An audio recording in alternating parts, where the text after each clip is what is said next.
Enzo Duca loosened his silk tie and walked toward his penthouse bedroom, exhaustion weighing on his shoulders after another brutal day of dealing with rival families. The lights of New York City glittered 40 floors below, a kingdom he ruled with an iron fist. At 34, he had everything.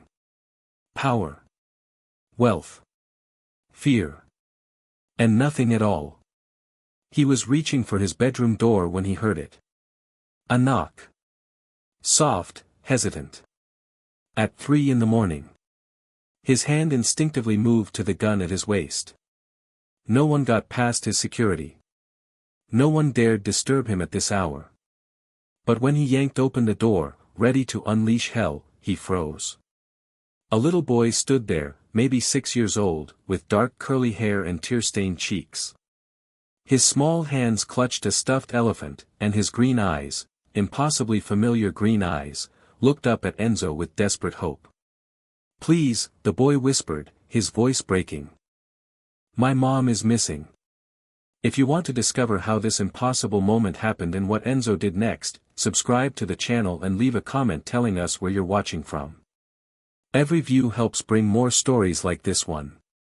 Now, let's go back to where this all began. 6 months earlier. Sophia Bennett stepped off the subway at 5:47 a.m., just like she did every weekday morning.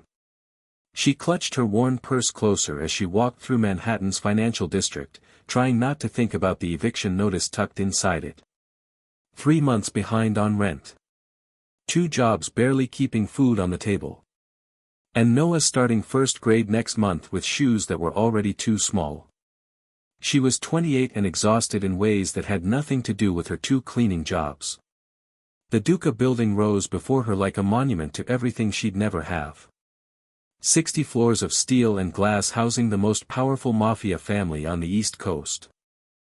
Sophia had worked there for 3 months, part of the overnight cleaning crew that made the offices spotless before the legitimate business people arrived. She'd learned quickly, don't ask questions about the men in expensive suits who came and went at odd hours. Don't wonder about the rooms on the 40th floor that remained locked even to cleaning staff. Keep your head down. Do your job. Get paid. Go home to Noah. That was her mantra. Sophia changed into her uniform in the staff bathroom and grabbed her cleaning cart. She had 6 hours to clean 20 offices before her second job started at noon. The building was quiet at this hour, just the hum of ventilation and the distant sound of her coworker Maria vacuuming down the hall. She was wiping down the conference room on the 38th floor when she heard voices, low, urgent, angry. Sophia froze, recognizing the tone if not the words. She'd grown up in neighborhoods where you learned to identify danger by sound alone. "You have until Friday, Marco. No extensions." The voice was cold, final, and distinctly Italian accented. It made something in Sophia's chest tighten with instinctive fear. She quickly finished the room and moved to the next one, her heart pounding. "Don't get involved. Don't see anything. Don't, you." Sophia's hands trembled as she turned around. A man stood in the hallway, tall, broad-shouldered, wearing a 3-piece suit that probably cost more than her annual salary. Dark hair. Sharp features.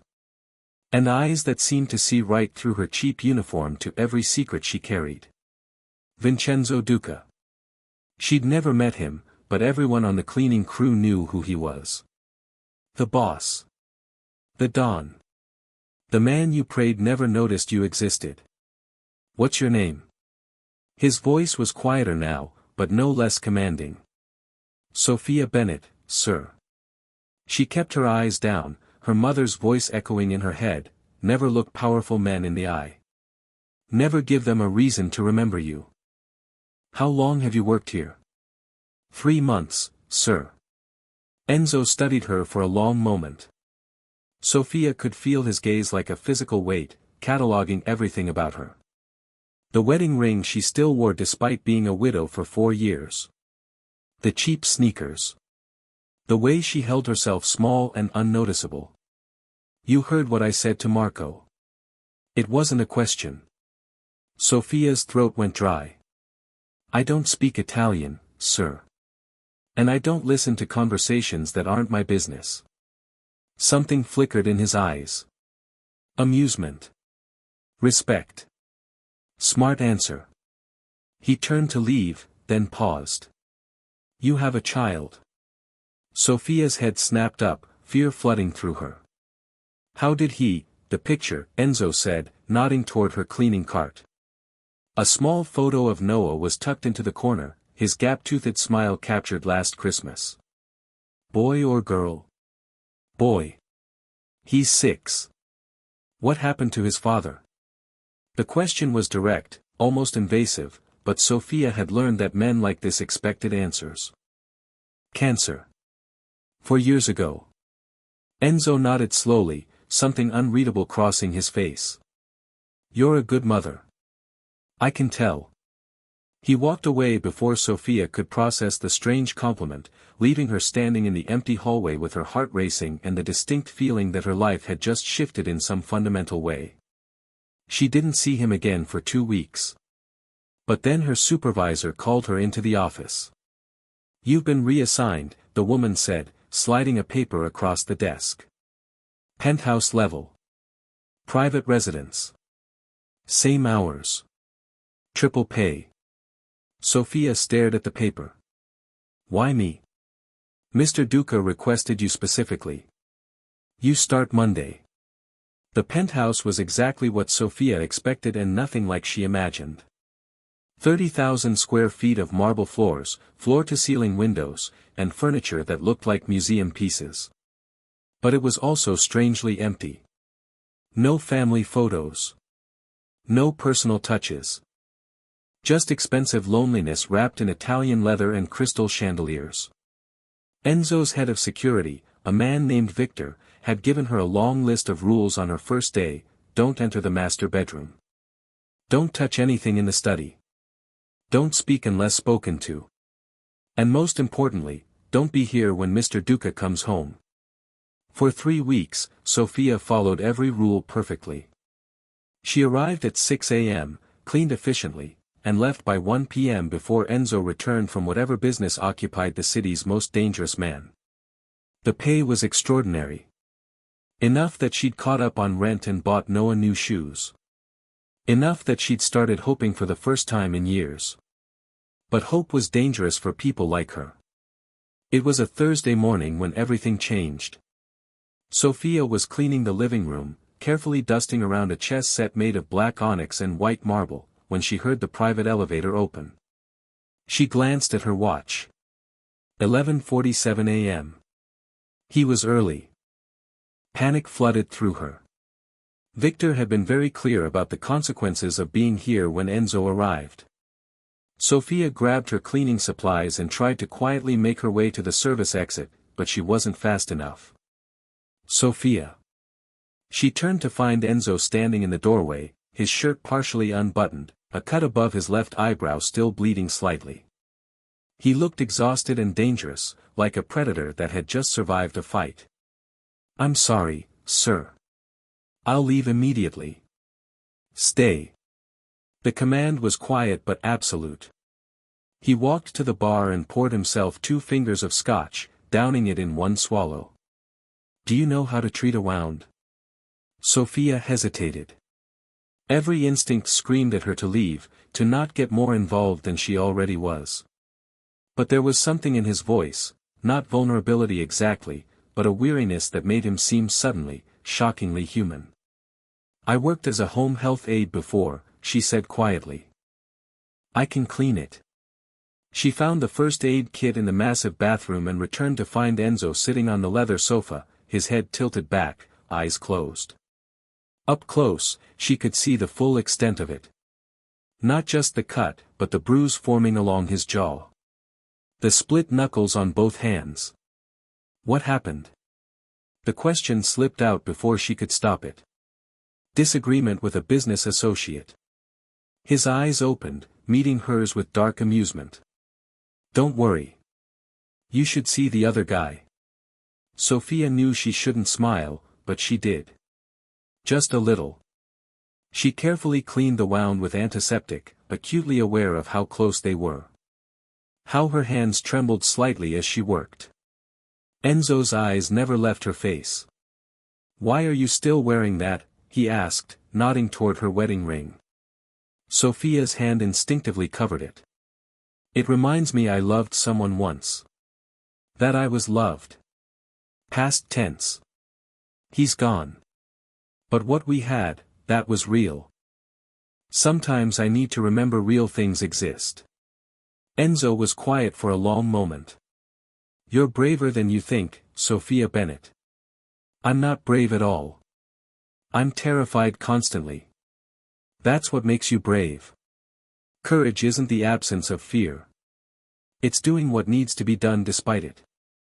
Sophia applied the butterfly bandage with careful fingers. This close, she could smell his cologne, something expensive and distinctly masculine. She could see the faint scars on his hands, the silver chain around his neck with a medallion she couldn't quite make out. "Done," she whispered. But neither of them moved. The air between them felt electric, charged with something Sophia didn't want to name.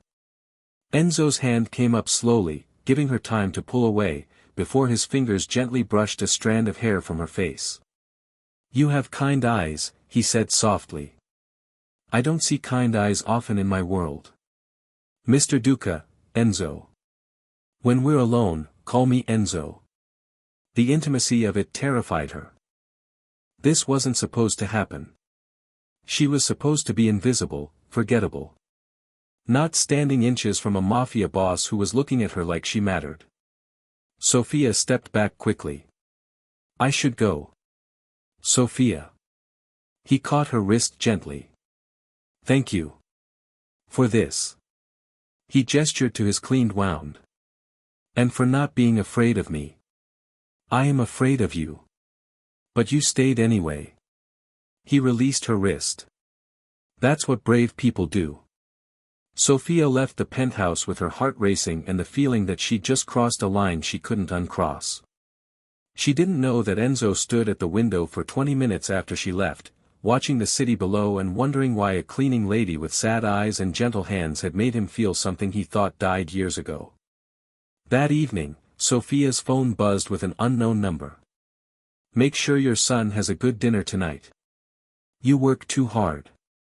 The text was followed by a notification that $500 had been deposited into her account. Memo, for Noah.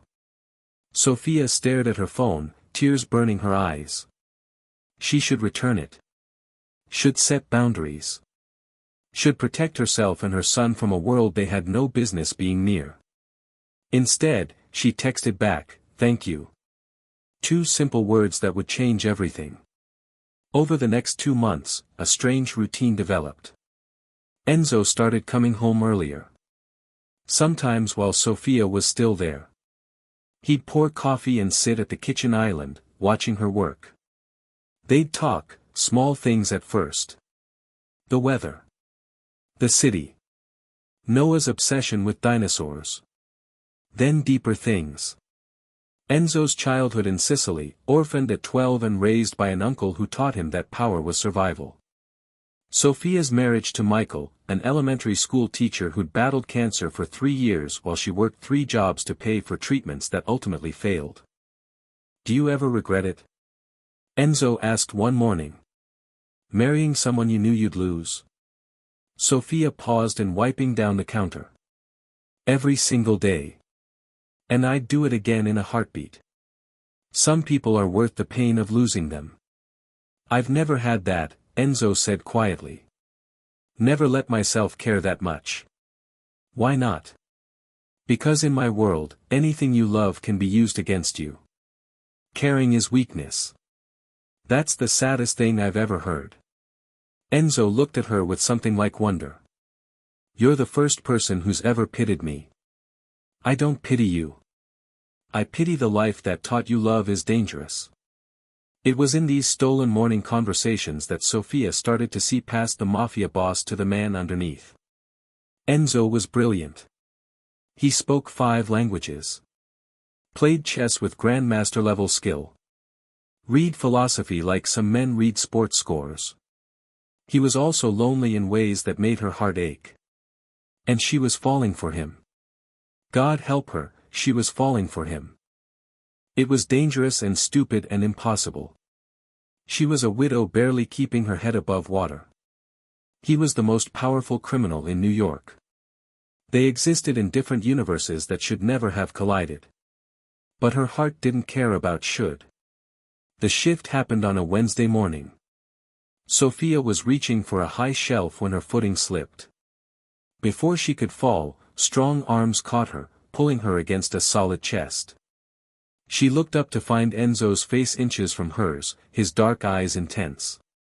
"Careful," he murmured. "I'm fine. You can let go." "What if I don't want to?" Sophia's breath caught. "Tell me you don't feel this," Enzo said. "Tell me I'm imagining it, and I'll never mention it again." She should lie. Should protect them both from this impossible thing. But Sophia had learned that life was too short for lies. "I can't tell you that." His hand came up to cup her face with surprising gentleness. "I haven't wanted anything this badly in 10 years. Do you know how terrifying that is for me?" "Yes. Because I'm terrified too." "Of me?" "Of this. Of what happens when reality crashes back in. You're you and I'm me. This doesn't work in the real world. Then maybe we create our own world." When Enzo kissed her, it was nothing like Sophia expected. Not demanding or aggressive, but almost reverent, like she was something precious he was afraid of breaking. She kissed him back, pouring 4 years of loneliness and grief and desperate hope into it. When they finally pulled apart, both breathing hard, Enzo rested his forehead against hers. "I want you in my life, Sophia. Properly. Not just stolen morning conversations." "What does that mean?" "It means I want to take you to dinner. Meet your son. See if we can build something real." Fear and hope warred in Sophia's chest. "Your world is dangerous, Enzo. I can't put Noah at risk. I would never let anything happen to him. Or to you. I swear on my life. That's what I'm afraid of, that this ends with someone getting hurt. Or it ends with us happy." He kissed her forehead. "You said your husband was worth the pain of losing him. Maybe I'm worth the risk of finding me." Sophia wanted to believe him so badly it hurt. "Okay. But we take this slow. And Noah comes first. Always." "Always," Enzo agreed. He kissed her again, softer this time. "I'll pick you up Friday night. Somewhere quiet where we can talk." That's when the glass shattered. The living room window exploded inward in a spray of glass and bullets. Enzo immediately covered Sophia's body with his, taking them both to the ground as gunfire ripped through the penthouse. She could hear Victor and other security guards returning fire, shouting in Italian. "Stay down." Enzo commanded, his body a shield over hers. His gun was in his hand now, she hadn't even seen him draw it. "Don't move." The shooting lasted less than a minute, but it felt like hours. When it finally stopped, Enzo cautiously lifted his head. "Clear." Victor shouted. Enzo pulled Sophia to her feet, his hands running over her body frantically. "Are you hurt?" "Did anything?" "I'm fine. I'm fine." But she was shaking, adrenaline making her dizzy. Enzo pulled her against his chest, his heart hammering. "This is my fault. I put you in danger." "Who was that?" "The Calabria family. Sending a message." His jaw clenched. "They wanted to hurt me. And they almost succeeded." Sophia pulled back to look at him. "This is your life. This is what being with you means." "Yes." He didn't look away. "I won't lie to you about that. But I will protect you. Always." Sophia thought about Noah waiting at her neighbor's apartment. About the life she'd built through sheer determination to keep him safe. About how one bullet through that window could have made her son an orphan. I need to go, she whispered. Sophia, I need to think, Enzo. Please. He released her, but the devastation in his eyes nearly broke her resolve. I'll have Victor drive you home. And I'm putting security on you and Noah. Don't argue, he said when she opened her mouth. They know about you now. They'll use you to get to me. Please let me protect you. Sophia wanted to refuse, to maintain her independence. But her son's safety mattered more than her pride. Okay. That night, Sophia held Noah while he slept, tears streaming down her face. She'd finally found something worth hoping for. And it might cost everything. Sophia didn't return to work the next day. Or the day after. She called the cleaning company and quit without explanation, ignoring the texts that flooded her phone from Enzo. She couldn't think straight when she saw his name. Couldn't make rational decisions when she remembered his kiss, his promise, the way her body fit perfectly against his. But she also couldn't forget the bullets. The shattered glass. The reality of what his life meant. On the third day, there was a knock on her apartment door. Sophia looked through the peephole and saw Victor's massive frame. Mrs. Bennett, please open the door. I just need to verify you and your son are safe. Reluctantly, she opened it, keeping the chain lock engaged. We're fine. Mr. Duca is worried. He sent me to. Victor paused, then said more gently, he hasn't slept in 3 days. He thinks you're in danger. He thinks the Calabra family might. I can't do this, Victor. Tell him I'm grateful for everything, but I have to think about my son. He knows that. That's why he's hiring additional security for your building. That's why he's been dealing with the Calabra situation so it never touches you again. Dealing with? Victor's expression hardened. You don't want details. But after what happened, they won't be a problem anymore. Sophia's stomach turned. He started a war because of me. He ended one because of you. Victor handed her an envelope. He wanted you to have this. He respects your decision, whatever it is. After Victor left, Sophia opened the envelope with trembling hands. Inside was a letter in Enzo's strong, elegant handwriting. Sophia, I've made many mistakes in my life, but knowing you wasn't one of them. Falling for you wasn't one of them. Putting you in danger was. I've handled the threat. You and Noah are safe now. But I understand if you can't forgive me for bringing that danger to your door in the first place. I meant what I said. You're worth the risk. But I won't force you to take a risk you're not ready for. Your son's safety comes first. Always. If you decide to walk away, I'll respect that. But know that you changed something in me. You reminded me what it felt like to hope. To want something beyond power and control. That's a gift I can never repay. Whatever you decide, you and Noah will be taken care of. I've set up a trust for his education. You can access it through my attorney.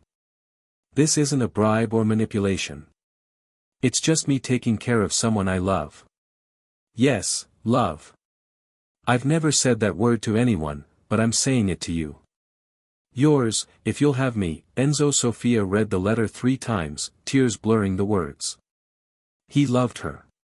He'd protected her. But was love enough when it came wrapped in danger? She was still trying to answer that question when Noah ran into the living room. Mommy, Mr. Victor brought me a dinosaur book. He held up an expensive illustrated encyclopedia of prehistoric creatures. He said his friend wanted me to have it. Sophia looked at the book, then at her son's excited face. Noah had so little. His toys were second-hand. His clothes hand-me-downs. But his smile was pure joy. That was very nice of Mr. Victor's friend. Can I meet him? To say thank you. Before Sophia could answer, her phone rang. Unknown number.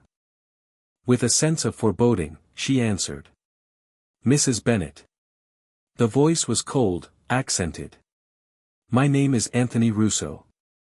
I represent the Calabra family. We'd like to arrange a meeting.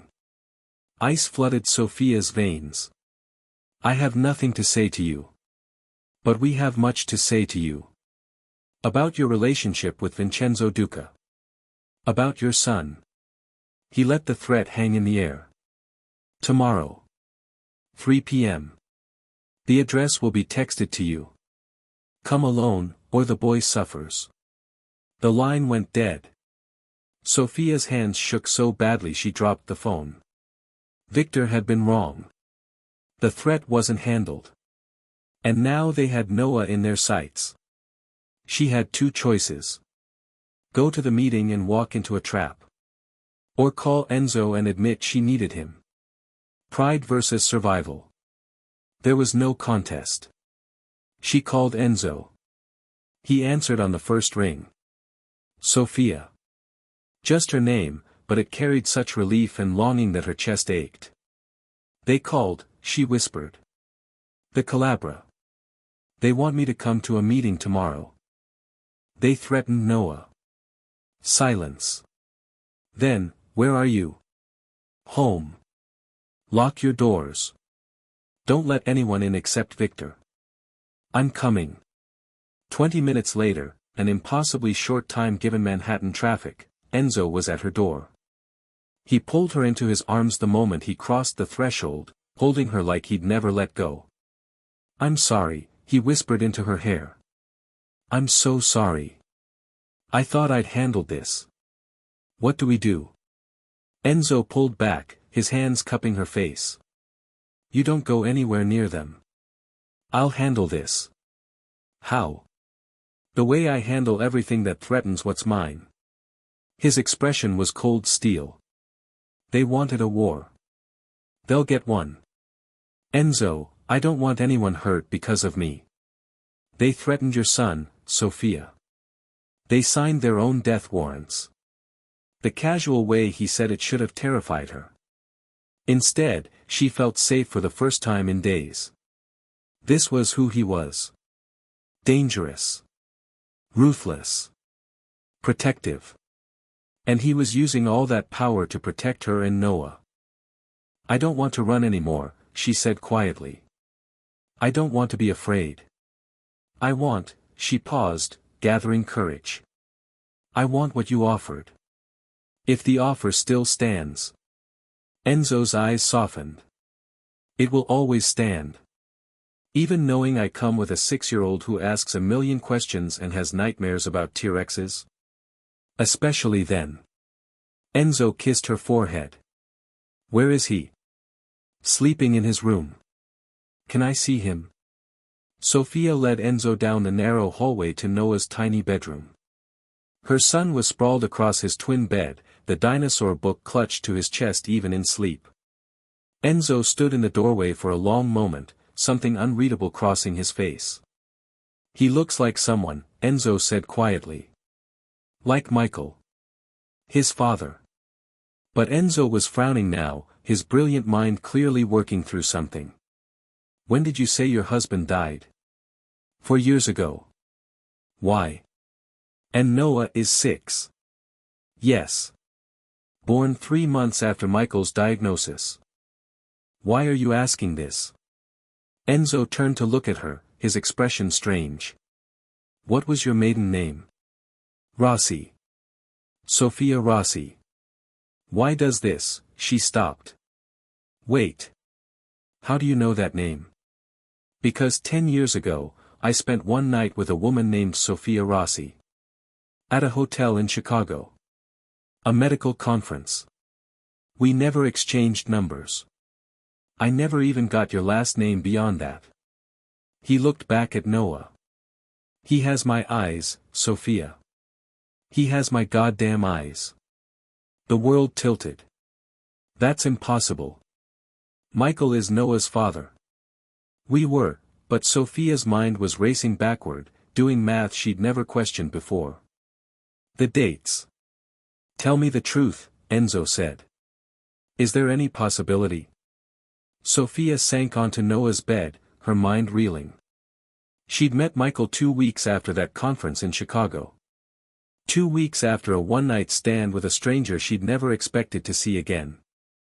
She'd been so focused on her new relationship, on Michael's diagnosis, on survival, that she'd never questioned the timeline.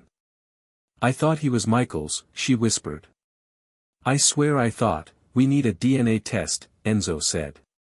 "Tonight." The DNA results came back in 48 hours. Enzo had paid for express processing, using his connections to get same-day results from a private lab. Sophia sat in his penthouse, now repaired from the shooting, with the sealed envelope in her hands. Enzo stood by the window, his back to her, tension radiating from every line of his body. "Open it," he said quietly. Sophia's hands trembled as she tore open the envelope. She read the results once. Twice. Then looked up at Enzo with tears streaming down her face. 99.9% probability, she whispered. "He's yours." Enzo turned, his expression unreadable. "I have a son. I didn't know. I swear I didn't know. If I had, you would have, what? Tried to find me?" Enzo laughed bitterly. "I didn't even give you my real name that night. I've spent 10 years convinced I'd never have a family. That I was too damaged, too dangerous. And all this time, I had a son. I'm sorry. I'm so sorry. Don't." Enzo crossed to her in 3 strides, pulling her to her feet. "Don't apologize for giving me the greatest gift I could ever receive." His hands cupped her face. "You raised him alone. You worked yourself to exhaustion to give him a good life. You protected him. That's not something to apologize for. What do we do now?" "Now." Enzo's thumb brushed away her tears. "Now I want to meet my son properly. As his father. He thinks Michael was his dad. Michael was his dad in every way that mattered. I won't take that away from him. But I want to be part of his life. And yours." Enzo's voice softened. "If you'll let me. You still want this? Even though I didn't tell you. You didn't know. But yes, I still want this. I want you. I want Noah. I want the family I never thought I could have." Sophia kissed him then, pouring all her fear and hope and love into it. When they pulled apart, Enzo rested his forehead against hers.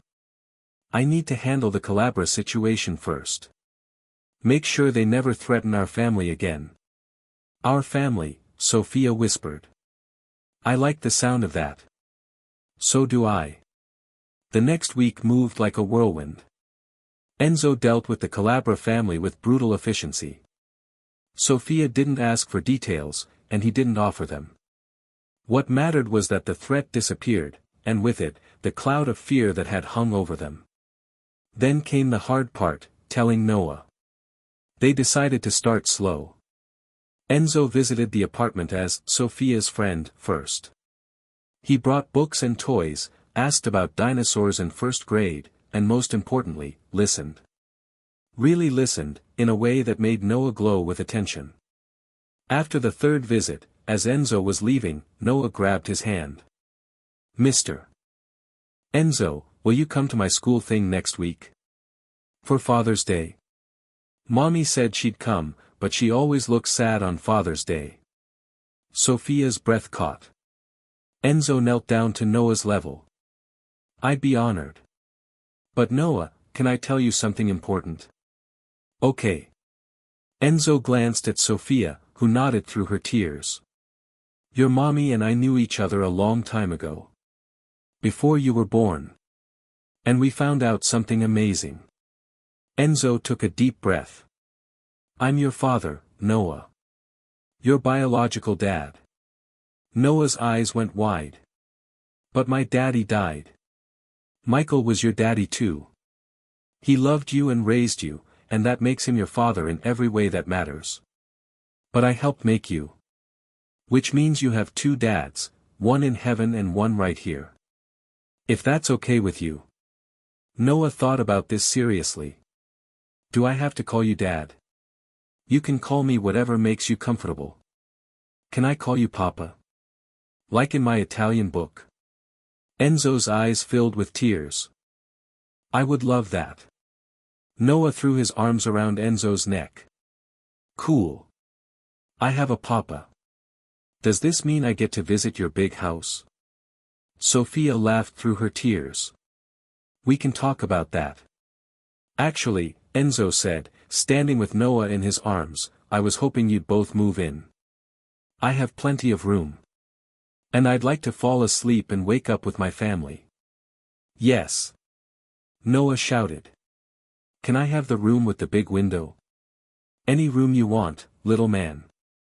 Sophia looked at them, her son and the man she loved, both grinning at each other, and felt something she hadn't felt in years. Complete. Safe. Home. Okay, she whispered. Let's go home. 3 months later.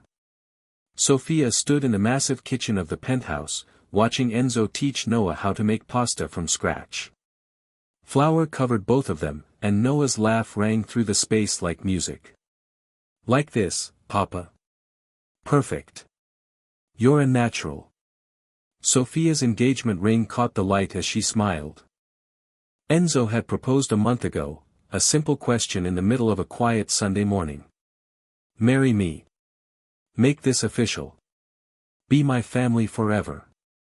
She'd said yes before he finished asking. The doorbell rang, and Victor appeared with a package. For the lady. Sophia opened it to find a framed photo from the Father's Day event at Noah's school. Enzo stood with Noah on his shoulders, both of them laughing at something off camera. Someone had written on the mat, "Best Papa ever." What is it? Enzo came up behind her, wrapping his arms around her waist. Our family, Sophia said simply, leaning back against him. I never thought I'd have this, Enzo murmured against her hair. Never thought I deserved it. You deserve every happy moment, Enzo Duca.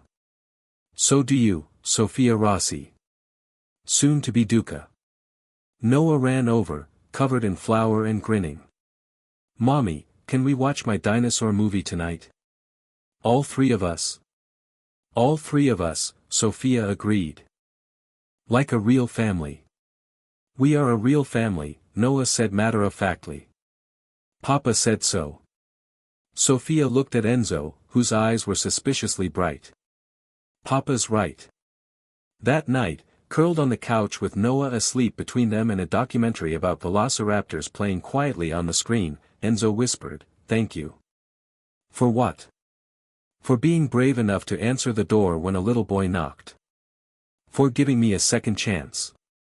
For being the family I didn't know I needed. Sophia kissed him softly. Thank you for protecting us. For loving us. For being the man I didn't know I was looking for. Outside the windows, New York City glittered with possibility. Inside, a mafia boss held his sleeping son and the woman he loved, finally understanding that real power wasn't about control or fear.